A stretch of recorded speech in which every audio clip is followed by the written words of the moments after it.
A literatura quinhentista é a primeira manifestação literária no Brasil. Ela tem um caráter descritivo, ela se divide em literatura informativa, que é a literatura das crônicas dos viajantes, e literatura jesuítica. O quinhentismo ele se dá com o descobrimento do Brasil.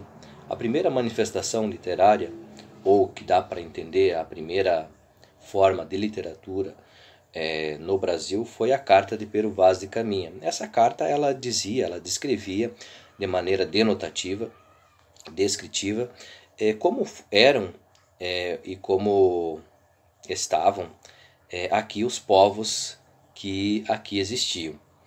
A título de exemplo, o Pero Vaz de Caminha faz menção dos índios de forma minuciosa, pormenorizada, de como eram o corpo dos índios, e também ele destacava que eles não tapavam suas vergonhas, ou seja, eles encontraram os índios aqui povos realmente aborígenes, ou seja, que não tinham contato nenhum com o homem branco. E isso deixou os europeus, os colonizadores, os desbravadores, os descobridores, atônitos, apáticos frente àquilo que eles encontravam.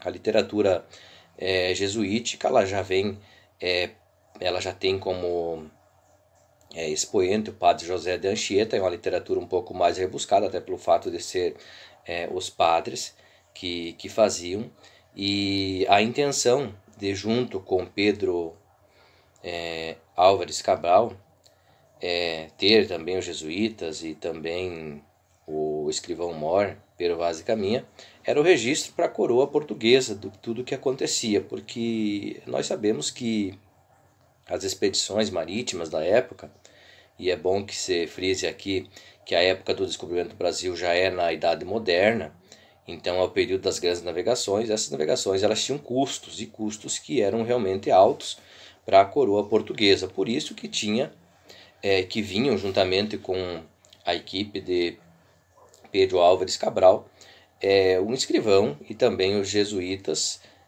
os padres, para que também pudessem registrar, porque a Igreja Católica ela queria a conquista espiritual. Como assim, professor, a conquista espiritual?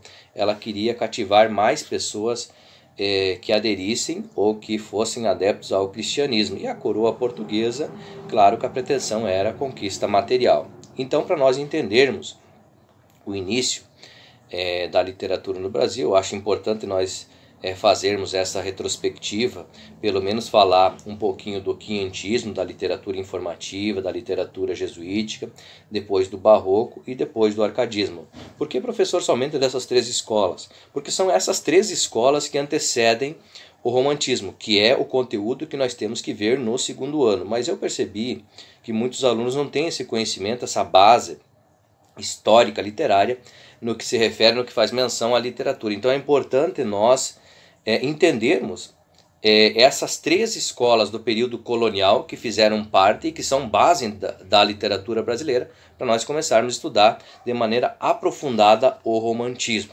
Então nós vamos ver nesse primeiro momento que eu estou enviando para vocês algumas coisas sobre o quinhentismo, claro que não de maneira aprofundada. Nós vamos fazer uma breve revisão dessas escolas literárias, dessas manifestações literárias até o romantismo. Mas eu prefiro que vocês registrem no caderno, assistam essas aulas. Eu também farei mais uma aula elencando algumas informações de relevância na literatura, pontuando, assim, explicando algumas questões que são relevantes no período literário quinhentismo, no período literário barroco e no período literário arcadismo. Até porque nós temos que entender também, eu gosto muito de fazer a literatura diacrônica, ou seja, nós situarmos a literatura com a história. O quinhentismo ele se deu de maneira linear com o descobrimento do Brasil, até porque o primeiro movimento literário brasileiro é o quinhentismo, e ele parte da carta de Pero Vaz de Caminha.